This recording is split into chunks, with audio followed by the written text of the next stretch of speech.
આશા રાખીએ છીએ આવનારા ભવિષ્યમાં ચિકદા તાલુકો એક વેગવંતો બને, આ વિસ્તારના છેવાડાના વ્યક્તિ સુધી વિકાસ પહોંચે, સરળ વહીવટ થાય.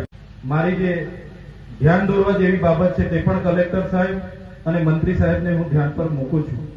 માન્ય કલેક્ટર સાહેબ અને મંત્રી સાહેબ, મારા મત વિસ્તારમાં આટલો મોટો પ્રોગ્રામ છે પણ વહીવટી તંત્ર દ્વારા નથી મને ફોનથી જાણ કરવામાં આવી કે નથી મને આમંત્રણ પત્રિકા આપવામાં આવે. આ તો મને સાંજે મોડા ખબર પડી. અહીંના કેટલાક સરપંચોએ આગ્રહ કર્યો કે ધારાસભ્ય સાહેબ તમે પણ હાજર રહેજો અને કેટલાક વડીલોએ આગ્રહ કર્યો એટલે હું અહીંયા પધાર્યો છું.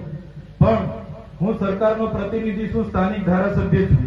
આટલો મોટો સરકારનો કાર્યક્રમ થતો હોય અને ધારાસભ્યને બાદબાકી કરવામાં આવે, આ મારી બદનામી નથી, પણ જે લોકોએ મને મત આપીને ધારાસભ્ય બનાવ્યા છે એ લોકોનું અપમાન છે. એટલે બીજી વાર આવું ભૂલ નહીં થાય એ પણ તમને